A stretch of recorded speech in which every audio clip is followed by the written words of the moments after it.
जय श्री कृष्ण दोस्तों, क्या हाल चाल है आपके। आशा है आप सभी कुशल मंगल होंगे। ईश्वर से यही कामना है कि आप सदैव खुश रहे, सुखी रहे। दोस्तों, पिछले कई दिनों से मैं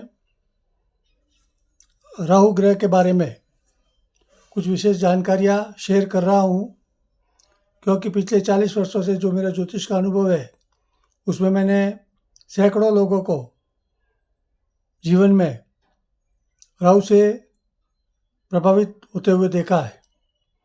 इसका कारण ये दोस्तों कि कोई भी ग्रह, चाहे वो शुभ हो चाहे अशुभ माने जाते हो, अपनी गोचर दशा या जो विषोत्तरी दशाएं होती है उसमें अपनी स्थिति के अनुसार अच्छा या बुरा फल प्रदान करते हैं। कई बार जो शुभ ग्रह माने जाते हैं वो भी जी अच्छी कंडीशन में नहीं होते तो वो बुरा प्रभाव डालते हैं, और कई बार अशुभ ग्रह जिनको हम बोलते हैं जैसे शनि, राहु, मंगल, सूर्य, ये यदि अच्छी कंडीशन में होते हैं कुंडली में तो ये अच्छा प्रभाव भी अपनी गोचर दशा, विषुवत्तरी दशा में हमें प्रदान करते हैं। लेकिन चूँकि मैं पिछले लगभग 1 महीने से मैं राहु ग्रह के बारे में जो सामने जो कुंडली लगी हुई है, तो सबकी अपनी अपनी जन्म की जो कुंडलियाँ होती है उसमें ये जो 12 जो हाउस बने होते हैं, 12 भाव बोलते हैं जिसको हिंदी में, इसमें कहीं ना कहीं एक भाव में राहु जरूर होता है। जैसे 1 2 3 4 5 6 7 8 9 10 11 12। अब इसमें राहु कहीं ना कहीं एक जगह में आपकी कुंडली में जरूर होगा, वो किसी भी भाव या हाउस में हो सकता है। तो अब उस भाव में यदि राहु है तो उसका क्या इफेक्ट हमारे जीवन पर होता है, हमारी लाइफ में उसका क्या इफेक्शन होगा, हमें वो अच्छा रहेगा या बुरा रहेगा, उसका हमें बेनिफिट मिलेगा या हमें लॉस होगा, वो सब चीज़ें वो कुंडली की स्थिति के अनुसार देखकर मालूम होता है दोस्तों। तो मैंने इसके पहले 1 to 11 तक, जैसे 1 से जो 11 तक के मैंने जो ये हाउस है उनमें यदि राहु होने से क्या उसका इफेक्ट होता है उसके बारे में मैंने वीडियो डाल रखे हैं। आज मैं ये जो लास्ट 12 नंबर का जो हाउस है, 12 नंबर का जो भाव है, इसके बारे में मैं ये वीडियो आज डाल रहा हूँ। तो ये आज का ये मतलब राहु के बारे में ये लास्ट वीडियो है। तो यदि आपको लग रहा है कि भाई आपके जीवन में किसी तरह की कोई परेशानी चल रही है, आपके काम नहीं बन रहे हैं, आपको पग पग पर असफलताएं मिल रही है, आपका डाउनफॉल चल रहा है, तो आप ये आपकी कुंडली में देख के कहीं आपको राहु की महादशा तो नहीं चल रही है, तो वो थोड़ा आप देखेंगे तो यदि हो सकता है कि राहु की महादशा चल रही हो या गोचर दशा चल रही हो या अन्य ग्रहों की भी कोई महादशा आपको चल रही हो अभी करंट में, तो उस हिसाब से आपके जीवन पे उसका इफेक्ट हो सकता है। तो वो आप देख सकते हैं। आज मैं ये जो 12 हाउस है, 12 हाउस के बारे में मैं आज आपको समझा रहा हूँ। ये 12 हाउस के जैसे देखिए यहाँ पे लिखा है, यहाँ पर राहु है किसी की भी कुंडली में, हॉरोस्कोप में, तो यहाँ क्या लिखा है हिंदी में, सोचो समझो और करो। तो यह जिसके भी यहाँ 12 हाउस में यदि राहु है तो उनको अपने जीवन में बहुत कुछ सोचकर समझकर और अपना काम करना चाहिए। जैसे यहाँ इंग्लिश में लिखा है थिंक, अंडरस्टैंड और एक्ट, मतलब बहुत सोचना है और अंडरस्टैंड करना है और फिर एक्ट करना है। तो ये सब चीज़ें एक्चुअली ये जो 12 हाउस है ये कुंडली में ये जो भाव है ये नेगेटिविटी का भाव माना जाता है, मतलब ये पतन का भाव माना जाता है, ये डाउनफॉल का भाव माना जाता है, ये डिजेनरेट का भाव माना जाता है, ये पतित बोलते हैं ना, पतित पावन, तो ये पतन का भाव है, पतित का भाव है, और इसको पलायन का भाव भी मानते हैं, मतलब इसको एस्केपिंग का भाव भी माने जाते हैं। यहाँ पे यदि राहु है तो ऐसे व्यक्ति कभी एक जगह पे स्थिर नहीं हो सकते, इनके दिमाग भी कभी एक जगह स्थिर नहीं हो सकता, ये किसी भी अपने जो सोच विचार है उस पर मतलब कायम नहीं रह पाते, बार बार इनके विचार बदलते रहते हैं, मतलब इनकी अस्थिर प्रवृत्ति होती है, ये स्टेबल नहीं हो पाते हैं, मतलब कोई भी काम में भी इनका दिल पूरा लगता नहीं है, ये बार बार अपने जो कार्य क्षेत्र उसको बदलने की फिराक में रहते हैं, मतलब इनमें सहन शक्ति बहुत कमज़ोर होती है या इनके समझ का अभाव रहता है। तो इस भाव में यदि राहु है तो पहले तो ये देखना चाहिए कि राहु कैसी कंडीशन में है। कई बार यहाँ पे राहु यदि अच्छी कंडीशन में है तो कई प्रकार की सफलताएं भी वो देता है।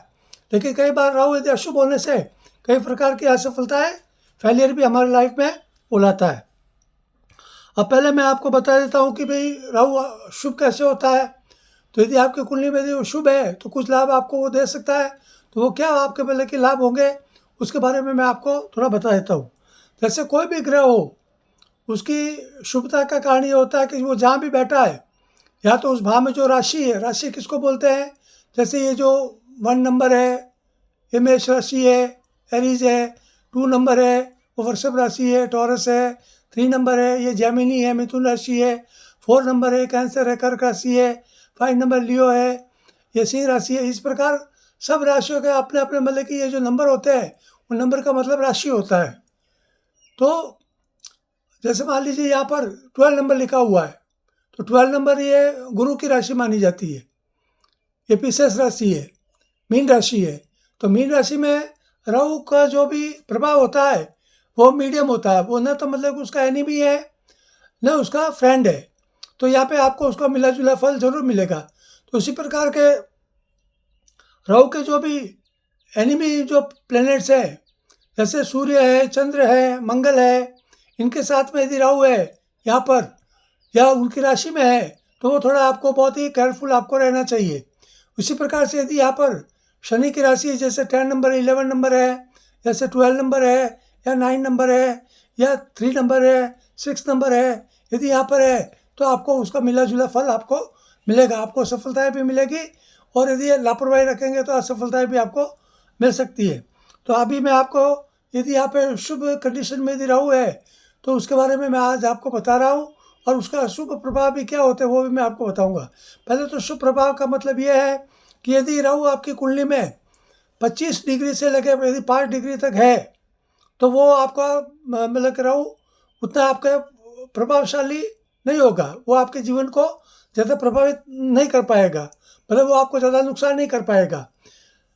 तो ऐसी स्थिति में वो शुभ ग्रह जो शुभ राहु होगा, इसके अलावा यदि वो गुरु के साथ में बैठा है, वैसे चंद्रमा के साथ में भी अशुभ नहीं माना जाता, लेकिन चंद्रमा का प्रभाव या अच्छा होने से थोड़ा वो अच्छा हो सकता है। धन के अभाव मतलब आपको कभी नहीं हो सकता है। तो ये चीज़ है। इसके अलावा आपको कुछ और चीज़ें आपको समझने की है। यदि राहु यहाँ पर एक चीज़ मैं और आपको बीच में बता देता हूँ, जो मैं आपको कह रहा हूँ राहु का पूरा प्रभाव कब मिलता है, या तो उसकी गोचर दशा जो आती है वो 18 महीने की आती है, वो बार बार आती रहती है। मतलब कि हर 3-4 साल बाद में, 5-6 साल बाद में 18 महीने की गोचर दशा आती है। और लाइफ में एक बार राहु की महादशा आती है। किसी लोगों को नहीं भी आती है, लेकिन ज़्यादातर लोगों को 18 वर्ष की राहु की महादशा आती है। उस समय राहु का जो भी शुभ या अशुभ प्रभाव होता है उसका पूरा प्रभाव जीवन पर वो दिखाई देता है। और विशेष करके राहु की महादशाओं में नेगेटिविटी बहुत ज़्यादा हमारे जीवन में आती है। इंसान बहुत कुछ मतलब कि उसकी उथल पुथल जीवन में होती रहती है। तो ऐसी स्थिति में यदि आपकी कुंडली के हिसाब से आप देख सकते हैं कि आपको राहु महादशा कब आने वाली है इन फ्यूचर में। यदि इन फ्यूचर में आपकी राहु महादशा आने वाली है तो आपको बहुत ही सावधान होकर अपने काम काज आपको करने चाहिए, बहुत ही सोचकर समझकर और आपको काम करना है।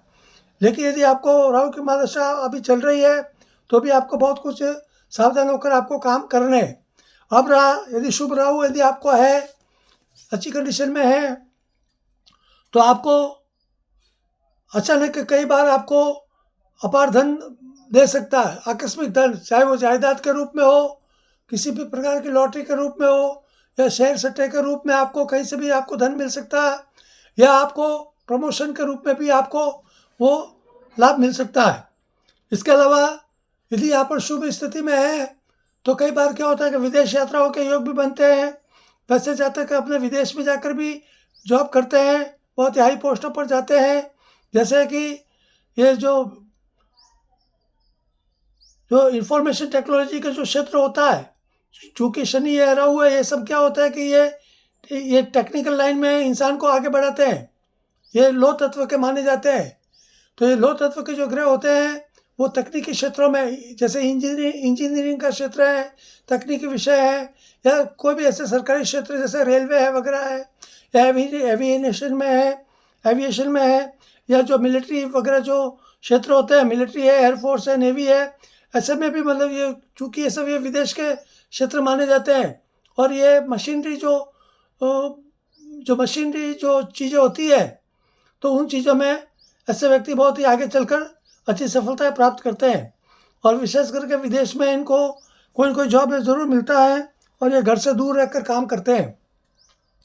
इसके अलावा यदि ये पढ़ाई लिखाई में ध्यान देते हैं और अच्छी तरह से उसमें पूरा यदि मनोयोग से पढ़ाई करते हैं, तो आगे चल कर इनको कोई न कोई मतलब कि उच्च पद या ये जो गवर्नमेंट जॉब वगैरह है उनमें भी इनको बहुत ही अच्छी सफलताएं मिलती है।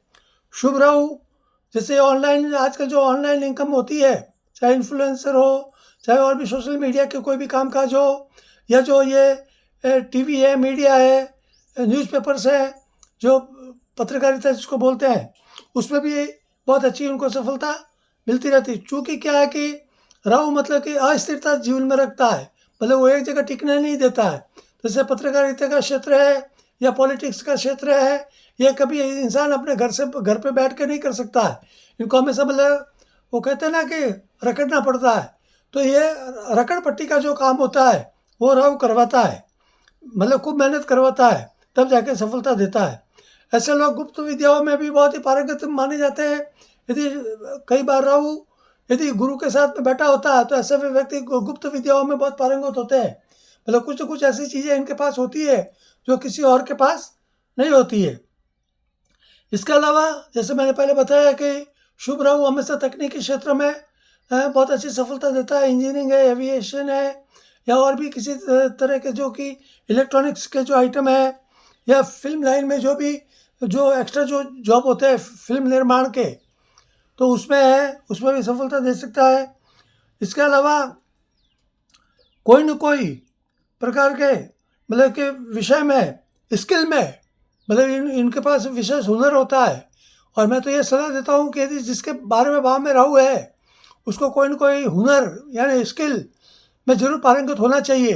राहु की महादशा के आने के पहले उनको कोई न कोई ऐसी स्किल जरूर अचीव कर लेनी चाहिए, ताकि आगे चलकर वो उस स्किल के वो दारोमदार पर वो अपना जीवन सुरक्षित कर सके। विशेष करके आर्थिक रूप से उनका जीवन में किसी प्रकार की तकलीफ न आवे, ऐसा कोई न कोई स्किल उनको अचीव करना चाहिए।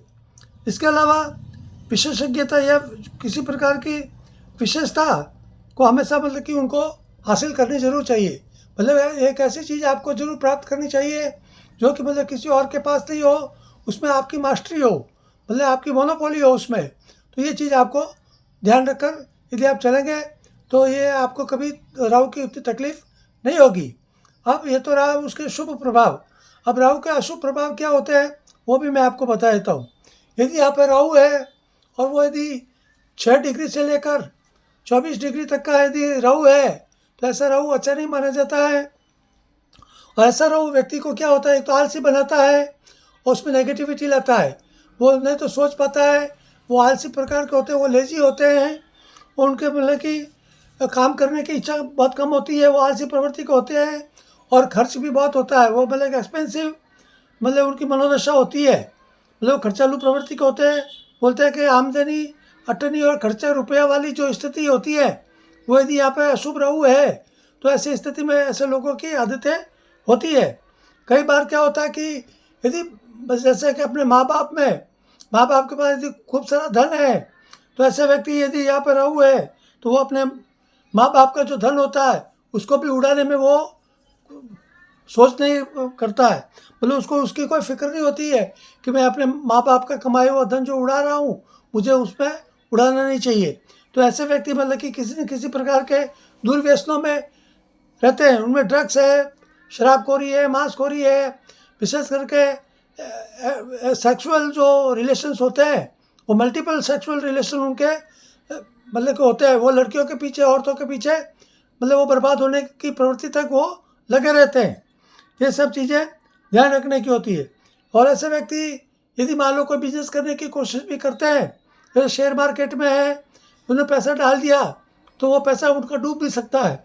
इसके अलावा नकारात्मक निवेश, यदि मान लीजिए किसी की बातों में आकर कि भाई कोई बिजनेस शुरू करते हैं, तो हो सकता है कि उसका बेनिफिट उतना नहीं मिल सकता है।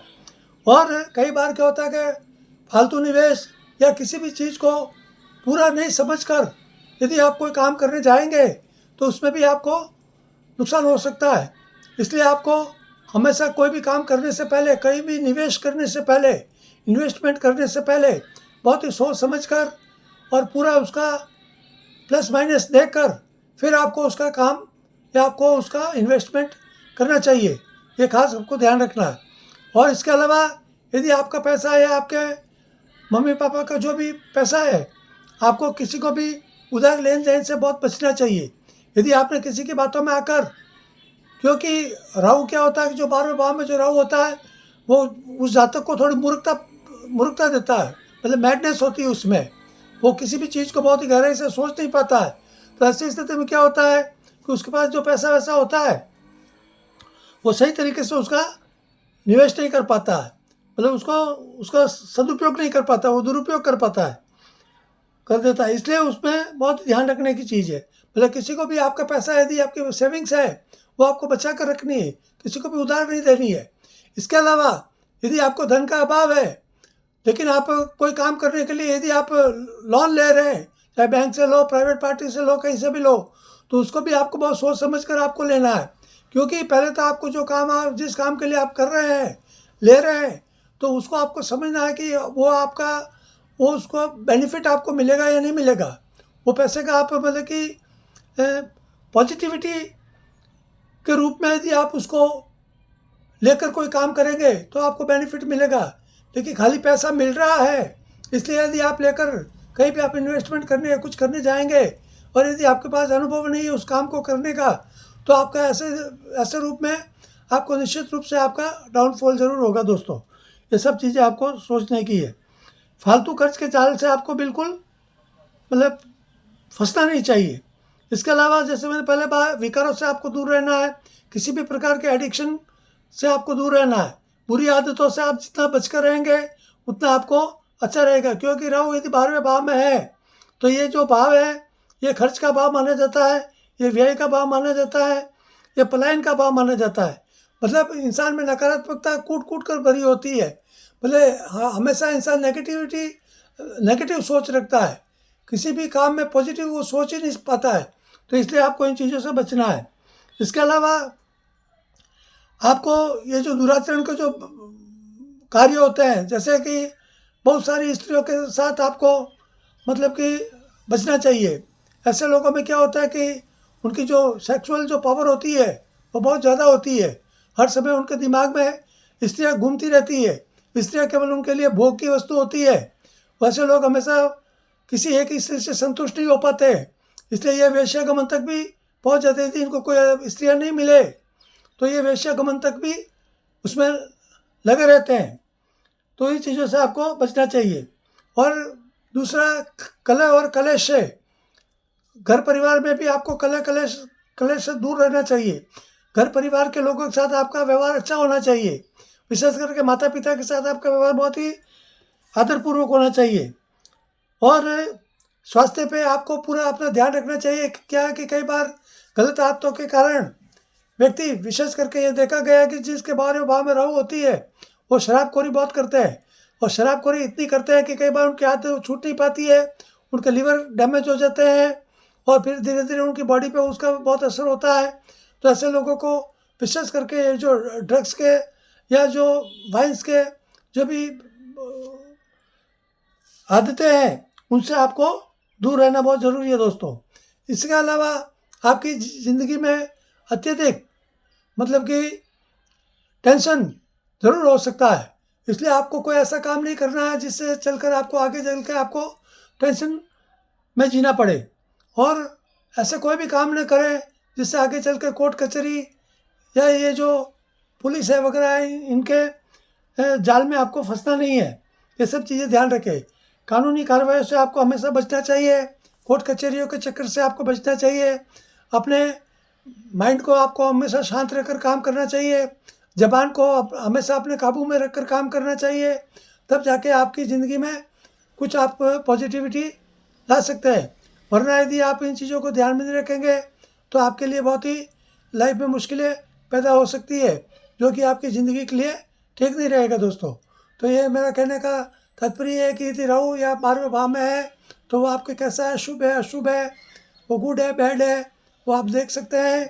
और यदि आपके चाहे वो राहु गुड हो चाहे बैड हो, मैंने जो यहाँ जो लिख रखा है जैसे थिंक, अंडरस्टैंड, एक्ट, सोचो, समझो और करो, बस ये आपका ध्येय वाक्य होना चाहिए। आपकी ज़िंदगी के ये जो 3 शब्द है, सोचो, समझो और करो, थिंक, अंडरस्टैंड और एक्ट, ये आपके मतलब कि जीवन का मंत्र होना चाहिए। तभी आप जाकर सही तरीके से जो 18 वर्ष की जो महादशा जो राहु की आती है, उस समय ये चीज़ें आपको मतलब कि ज़्यादा नुकसान नहीं पहुँचाएंगी। विशेष करके बाकी समय में तो कोई तकलीफ राहु की नहीं होगी, लेकिन जैसे ही मतलब राहु की महादशा आएगी या 12वें भाव के अनुसार गोचर दशाओं में जब भी वो आपको 4, 8वें, 12वें भाव में आएगा तो आपको जरूर वो तकलीफ आपको कुछ न कुछ देगा। तो आप अपना हिसाब से उसको सोच समझ कर काम करेंगे तो आपके लिए ठीक रहेगा दोस्तों। और मैं तो हम ईश्वर से हमेशा यही निवेदन करता हूँ कि कृपया किसी को भी मतलब कि राहु की जो महादशा होती है वो नहीं आवे, क्योंकि अक्सर मैंने ये देखा है कि राहु की महादशा में लोगों को बहुत सारी तकलीफ़ें देखनी पड़ती हैं, उनकी लाइफ में नेगेटिविटी आती है और इंसान का जो भी किया कराया जो होता है राहु की महादशा पहले का, वो सब उसमें कई बार ख़त्म होते हुए देखा है। तो इसलिए मेरा तो आपको सावधान करने की कोशिश है। मैं किसी को मतलब कि डराने की कोशिश नहीं करता हूँ दोस्तों। जिस प्रकार के एक डॉक्टर के पास जाते हैं, इंसान बीमार होता है, एक डॉक्टर के पास जाता है तो डॉक्टर क्या कहेगा कि भाई आपको इन चीज़ों का ध्यान रखना है, ये आपको दवाई लेनी है तो आपका स्वास्थ्य ठीक रहेगा। तो मेरा भी फ़र्ज़ वही है, मैं तो आपको एक सावधान, एक सूचनात्मक रूप से आपको देता हूँ। बाकी आप अपनी मर्ज़ी से, आप अपने विवेक से, आप सोच समझ कर आप अपना निर्णय ले सकते हैं। मेरा आपके ऊपर कोई प्रेशर या दबाव नहीं है दोस्तों, ना मुझे आपसे कुछ चाहिए। मैं तो एक सूचनात्मक रूप से आपको इन्फॉर्मेशन ही आपको देने की कोशिश करता हूँ दोस्तों। और अंत में मेरा निवेदन है, कृपया मेरे इस यूट्यूब चैनल को सब्सक्राइब करें, लाइक करें, शेयर करें। यदि आपकी कोई भी निजी समस्या हो तो मेरे व्हाट्सएप चैनल पर आकर मुझसे कांटेक्ट कर सकते हैं। तो मैं जो भी आपकी एस्ट्रोलॉजी के बारे में यदि कोई भी प्रॉब्लम है तो मैं कुछ न कुछ समाधान उसमें आपको देने की कोशिश अवश्य करूँगा दोस्तों। तो आज के लिए इतना ही। धन्यवाद। जय श्री कृष्ण, जय श्री राम दोस्तों।